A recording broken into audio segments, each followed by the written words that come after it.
Olulu ayi nyezeli afusu etuse nu inyeza onu otra kaku afọ na fusu ekwebakobo kali ayetu nu esefuache nu alufuache wani atami esefusu kai ayelutela kafọ na tiga alura wani fuenu esija nu ayekpacha wani li mwale ne baku uolo tika esenu olulu tese na yo vueli laku la zone takoti fwa esiwani olodi bakutu biesu na esise tatuna uolo wa evriche kazo unu tunu inyeli ayokele uolo ya ewri kazonu Lucifer dunu satana le ewri uolo wa alu duwani nu ava eyedigbo satana emli ya nu uolo ntako tiche inu ayukpokpava nu takoba te ayefu le de uolo alu duwani atamineche elanie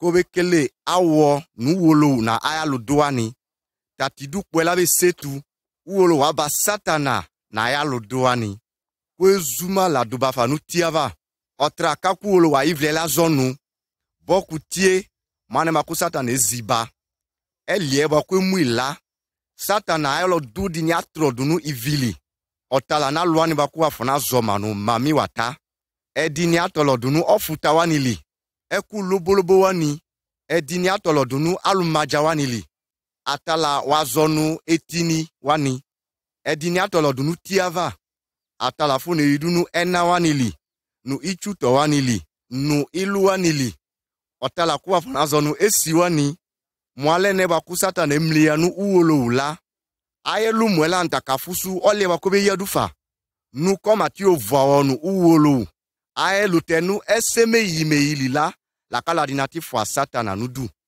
la ke satamila sisiele au nenilila wafona se na fwa satana nudu tonalo weyi nu alubu fwa esiwani nudu kona dwatamira ese fusu amamaduna aili azona fanu ole ilevleku kese male mabeku otala kala dinechika esilani efwanie alo dinechika satana so fado ese bakalo fado itiolu ubwi nolnama munawani wamunu ubwi afona tubakalo nu ese fwali itukume wuledu nu ulufuache wani muyebuya maurachi wani kazo unu ulufuache wani atamiese wule maya fusu atamie kuye aladine chika esiola fwadu tatese wani elanie itidini evije kanada ma aelutela kuwa fona fusu ekwe woline kitialu wani wafonara esiola wani fwe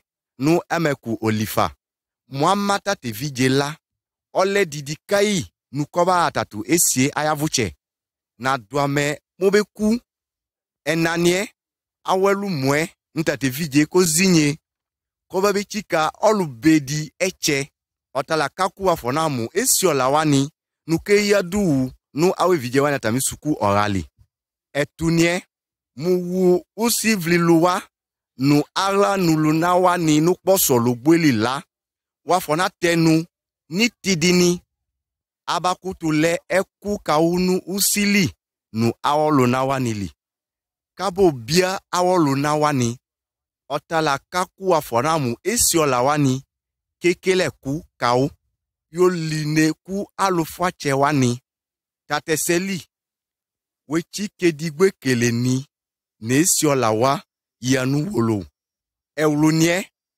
obuba ekwekezu ladu afane sija wekele mwani kubeyi echeswe oluneyi echeswe ayelute alwadini afonara esiola wani fwe nu kama mu ese bakoba bakama neye rudi nu uchie digboli mwazona fanu kekela mekele ewludinie ekwekezu ladu ba ra esiola wani fwe lanu otinyinuku akaku alubu ayatamie tioka esi ota bwaku ukwa ikpe dufa aili nu ukwa tunu satana fwe laba ivla eche alaka nunu esi ayo olodi ayese fache yogbakai ese waku afona nu obuba etini wani mami watawani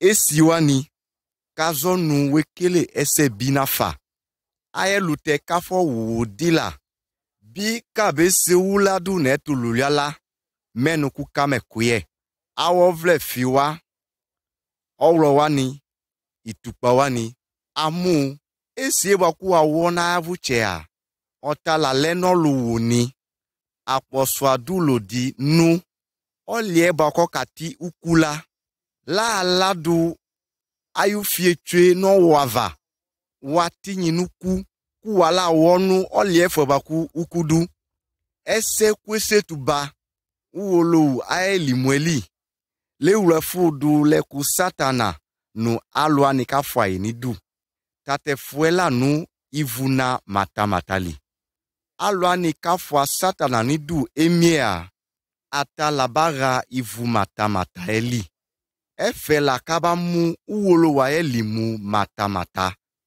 uwolo aya mebwela la wau unebwa kuwase kubefuenu abosam ayaglali kube chika ayu visisi wani tate lumwe odu aile Yesu li uwolo wa dui bafanu tinyeli koma zevi alwanyafu kabefuenu abosam ayaglali muaba wonu Yesu fuela esidi awrani itiludi na mikpa yaye yano kubwa Yesu babla edu rafanu olafwe Yesu na fuse kwedi nanetu ba anusu ofwa inudu Yesu le nu uvi ku anese kola bua satana tale olumliyanu uwolo alwani fwa Yesu nudu ale uwolo wayo iyale alwani kafwa satana nidu anale uwolo usu itidi yaba kaba zemudunu uwolo waye limwe anuvla anuneja unefwa ni lanute awala ya yo Yesu Kristo ni satana inyeza matamata ni ivu matamate yuedi bapekibeku ukwa idula ochika na tidufwa o na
Evlea anuvla nafo ese tunu ochika no voli.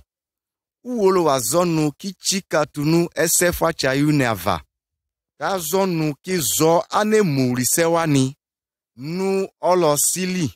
Me kekosu Yesu wakwe kunu ichuetu. Me ketenu nomaya nese yogbake. Uwolo ukafunu kibekele digbofa. Me vla katunu ese bakulo kazo tunu ochika no volitu. Lanu alikadi afona zenu Ninive. Ole alidi kwa buche. Kuyayo ela bike bakutu fuenu ayili. Olulu abu fwache kwe setu bike bakutu rama. Alemu wrini na lie. Uwolo wazonu yona. Nu Ninive la niwani alemu wrini. Mwane chika no voli nu ewilie na lia. Menu tabagbo alie. Ese kuwolo wazofla. Ku uwolo wadu yona nu kwa zona fatese. Ale ne kakatunu yona ese zoe. La katuwolo a ese nu. Ourie la zonu. Na tamawlo didi kuwolo. We chika nu awese bi urewani aidu. Wesu awese bie urewani na winyezeli. Awese fusu wani kole ese bi. Muwa kutu kekelema. Muwolo bogbakau. Aye limwebe ziza. Na wava. Ninive wani ezi na tamie tunuti kuwolo. Ale ne kuwolo wa mu atamio chika ne se sisili la.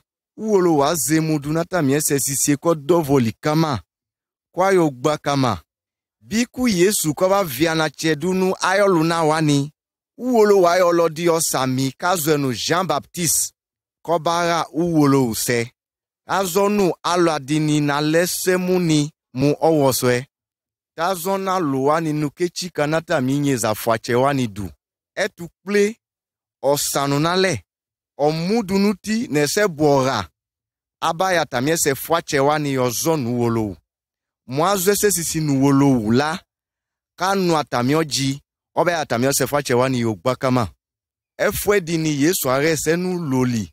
Kwa zonu awinyeza wani le mu ichu. Ichu wani bakana na wu obwea. Abe chukumanu asu kabayo maodunu ivu. Ivla awese la duye. Awese fwache ni la uwolo wazonu ke uradunu olosili. Uwolo wa inumwe baba aluani bakele na tabichika nu atamye se fwache wani du. Eba kutu dueluku uwolo nu satana ledigbo asanu. Ara le sebi, afwa le si. Afona maduklu nuti, nuesija. Afona aulaja. Afona chi oulo ni tukpa, nesija.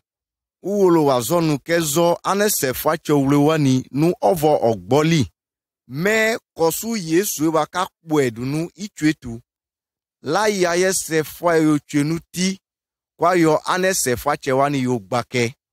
Uwolo wazonu olulu afona kosu ayya lekpa nu oke ure ese bini obwe. Bua uwolo afona kosu olulu ayovo ayumeli. Abwenu kuna katunu uwolo wa ese zoani. Kubana delunti kai na yese wawani. Muwe chika lokwe Yesu. Ku kase na yese zoani ava. Me uwolo wa inu mwena babawa va. Anuvla chika na novweli. Bikiti fwache di kwa baba. Nadame kanu kwa idula ni vula kayawae.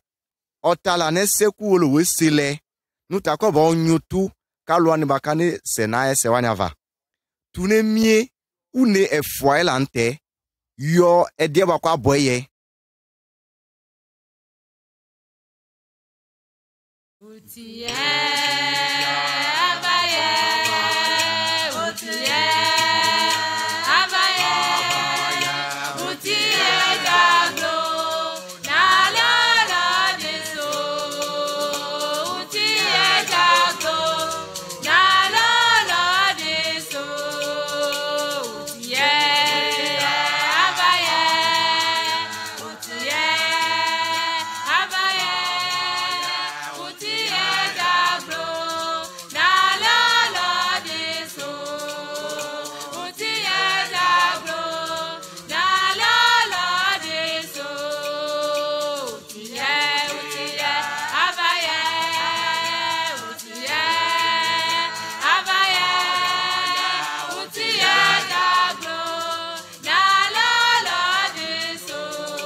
Ivlani, inejani, nafo zomi aleneku Yesu bekele yozeviu.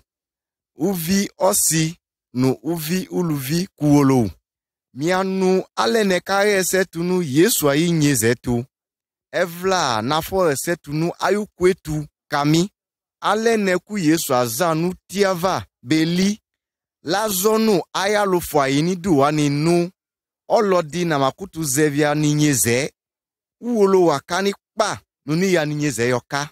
Itie kodu tiava. Lara uwolo use. Lekelu bui kubui niwani. Tayo ese fwache wani yogbakalu kwa tiche ulu fwache wani. Ta zevi wanu otala nu uwolo wa hivi. Alu bwa fwa Yesu nidu kanu ayesezo wani. Alu mazinyo bwe wani emle yanu Yesu. Ejetu yanu Yesu. Fadu alene maku omate olayu eurikpokwe. Yesu amunu ayatamietu kekele obwe ninyeli. Bua atamio vweli. Ese biwle ayidi son. Ale alumakaleku. Nese biwle ni obunata mili. Kata talwanye siolo natabawi. Tatese wani ale uwolo wa eku kelele. Koba yo zevi olulu na yesefa cheule wanili. Tataluani evu Yesu ayudu fwani edigbo. Kaba yo Yesu yo duma na gla. Adui ma wani kpa nu kaba wu Yesu. Awi numwa itia. Olu mwinu ekalu azwenu Pilato. Tatolu azonu. Nna mwesefa chedinu ayetu. Abla Yesu du afani todiava. Efe akpanu ni efuadunu ichutu. Edigbonu Yesu aimla.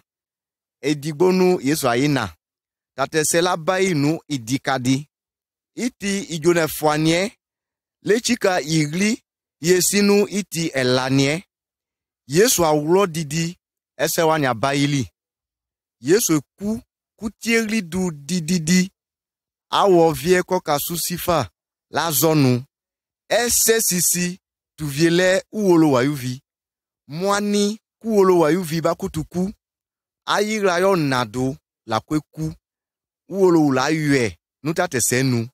Ayoi yoka dunu alwaninu. Ayueka dunu olulwa esefa chewaninu. Yesu alelu nuti kola. Batanu ayukwe ni chutu. Yesu ekunese setu nu amebili.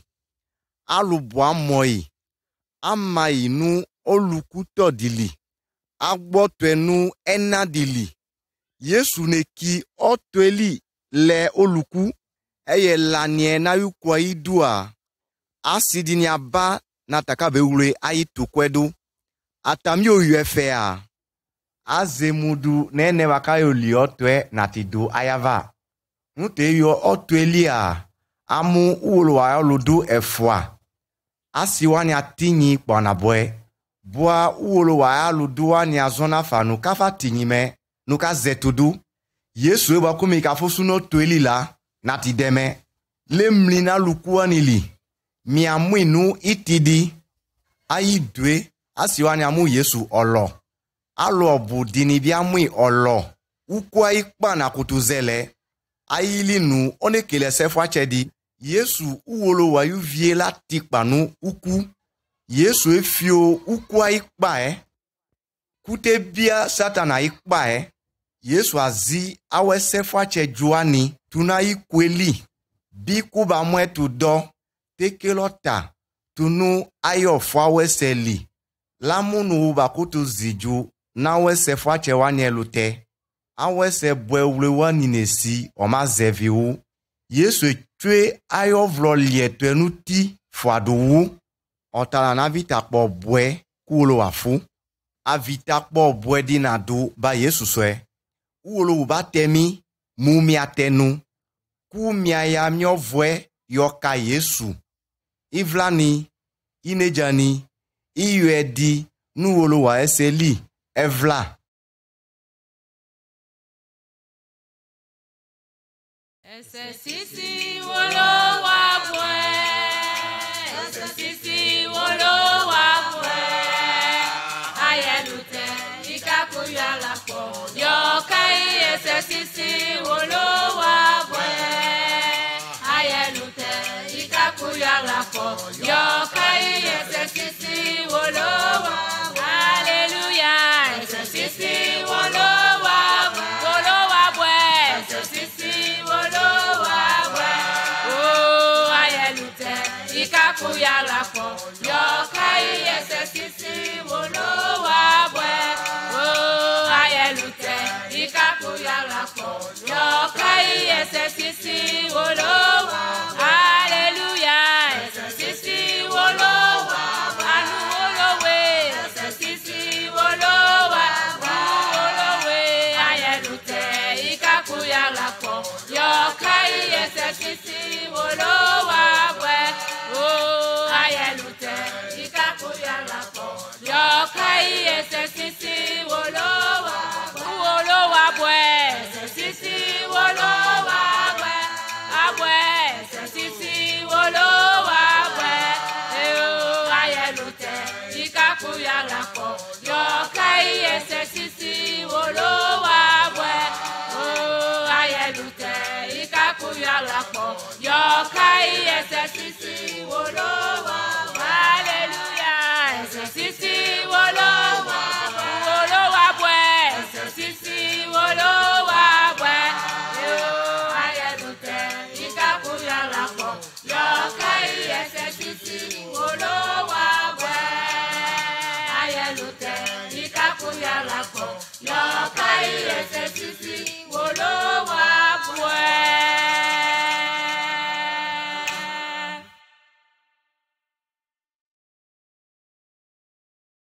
Olodia nolu nu ainyezeli kwa mu itede.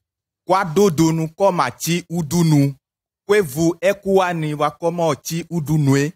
Kwa se ara ka kosu efwe afo chi udunwe. Ayo nara ea teku olodi. Katoliele bieyi nu. Ani yale eya na. Lazofa nu ntaya kati udunu nu alali. No betu. Akuta tolye lazofa nu. Anuvla ni senu ese bwedi ni mazoye. Bibla ese zodi lante. Yesu azonu. Mon lodia foti udunua. Kokwe yanu enava. Kumu nu adikalua. Ivi kofa magbo ekute me. Muakbo yanekute yanu enava. Adina makutu bwe yedi. Montana doilia. Me inewre bakokelia. Omalu ekutenu alae waku onesetwe. Ite de munye la mo ha. Kwa zonu. Otatete. Ntamakbo ayekute. Nu obetu na lavalaye. Ntamayo. Sima nu utu obu layola ayekute. Lakuna tenu nu adi di pepe na makotu gboe. Ite de muniele kele yanu aye sebaku la zoavala. Lakpo ekute bwedi nu obetu na lava. Nu iti blamedilia. Inewru kaye ala nu ekute tu. Ekute pola nia odu ayu edini me. Iti dilia. Oya nu ekutayo irikpo. Po. Bla. Gota tu ekute bwea. La nyi la blo. Goa. La kutu tifwe. Nu edinye ka wlo. Ibatena. Kafusu alutekai. Olu kadia mwi. Kwa zwe. Kwa zofa nu. Elenu itenedelu. Esema muni. O ivlani. Olie kafunu komara ava. Kona te Yesu nula. Lali tatu itede munye. Bwakwa kwekute no betu na lava. Esele biku tatu itede munye la nu. Na fusu ekute fubwedi. Koma kpo ayu ekute. Otala nu ese. Koma baku alu obudini na wili. Olulu tekele elu monumu nteku bwa mentamara uolo ufuela.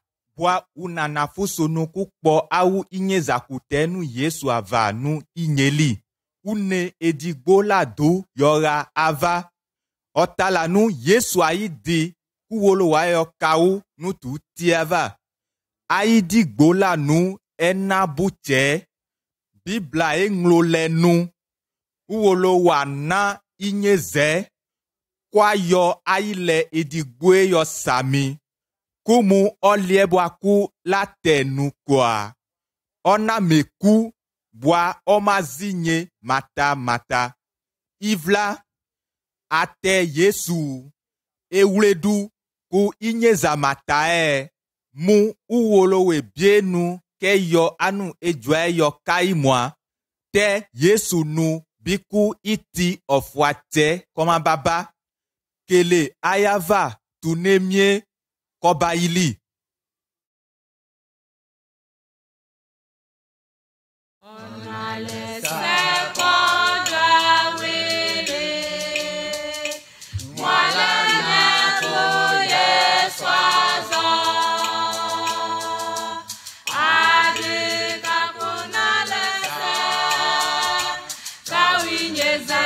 Come on.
Itie waku Yesu azanu utiava la zote senu ayu alwani fwa enu dwe. Ite demuni diazamu kosenu ekudu obweni son. Kaye ekuye bwela son. Tato alielia me ogani dibidu ki vu la betu kai. Nta na senu ekwedi koma yea. Afo banayanu ite demunye ayu udunu luela jojo. Kumu onanye la ye kubwa. Me oganye afo na fwa otolo chiko nutiwani la na ye. Ukbiwani afo banemlo oganye ayivuwani. Nu aya gelia le palonu uoloula. Eye digboa amebise oganye Lazaroa labeku. Aye kubwaya uolowa doya loani kabe ple afanu ayifwe. Ayu ewi avaya ayo ediki kadio tenefe. Eye digboa onanye bia beku. Ntolenu onania ayi kwele kokpa na bwe. Ayu omabwala Satana bablaidu yora fanu ayu ivu mataeli. Efela kokamu etukufu ne mie. Odu ivueli la kwa yamu Lazaro samida. Uolo wa yo olodi kazonu Abraham yo sami. Nukoba dedu. Onanye sa yamu Abraham wa kwezwe ulodu. O uolo kwa na mebi. Zonu Lazaro kodri foni vili. Yo tolodu nani livliava. Nika nu etumumi nu ivueli kpanabwe. Abraham azofa nu. Ichito bedidu yewu nili. Olodi na makutu tunu aufwe yoga amifwe. Amelaku olodi bina makutu tunu amifwe yoba aufwe. Aku onaniela zonu mwa. Moma lamea meke du Lazaro. Kora anuvla etuani fwenu tiava. Mekoma azona fa etu mieli vaku uduneme. Meku anuvla nibi kafa ambe yuitu etu mieli me. Mwolo dia tuneme yo azona fa ese bako kabaili nemela me amatenu. Abraham biazofa nu. Muana te Bibla e wako lenu uolo wa ira ese zoani nua. Ana matenu mu olodie mlinu kwalie yoba utiava. Koma zona fa tesewani. Yesu atiba yo tesewani yo yadu. Ese sisi la ni kazomi. Mu minetika nu amye sebi wani lia. Mieku kiba mu etujo nu ivu mataeli. Yesu na igre kunu ekpatuli. Boa le mlenu ukuli yoba inyezali.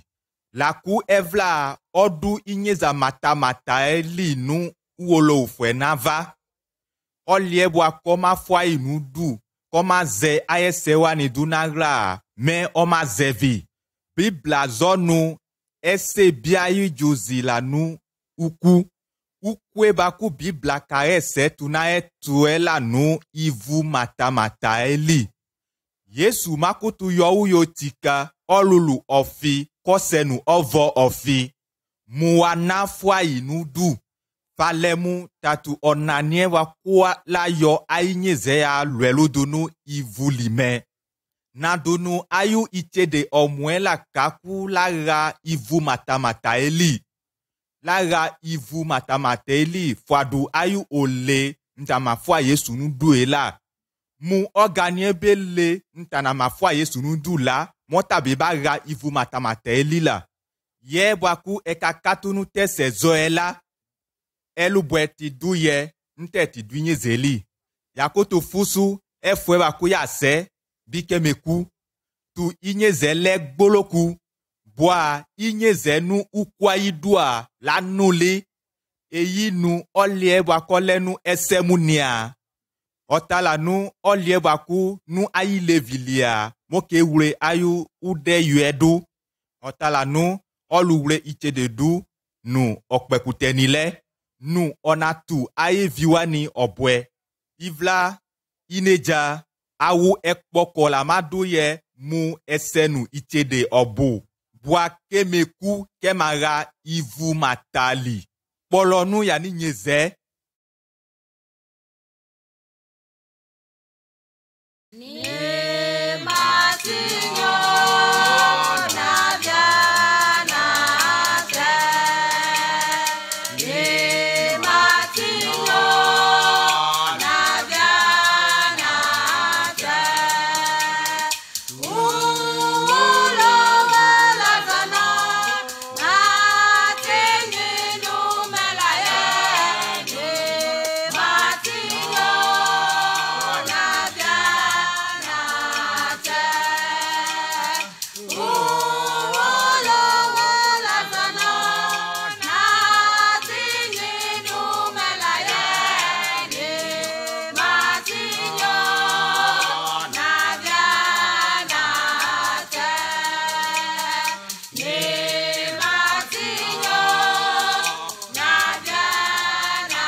Ye oluwese awiti la nu inyayo kpota otala nese biesu ku Yesu ayalufo inudu wani ebie tatese eyedie. Yesu azona fanu me. Yesu azonu izamie tu kobwe kolo di kofa be demidu me. Alubu baba kaba be demidu nu nola nu Kristo ye, nu nola nu Kristo ye. Kabaka alubu kabe nya mianu awo aye ulo nefu wani. Ife damie tu dume tatu ava ese bwe abazoi ne efu wani ja. Tatesayo baili boa laki inyayo kpota baba. Yesu mati ba utiava neme. Bibla zole kwa bu ntabe chika ba.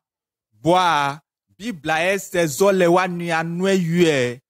Atenu sisi nu ometika ba. Katunu Bibla ete se zoani. Eyue digbo nu wolo ufwe. Ole ilu gwijo na ufwe. Ku ilu gwijo na ufwe ole digbo ku uwolo. Adunu uwolo wetemu na ese zoani okele ayavala. Moke fudwa.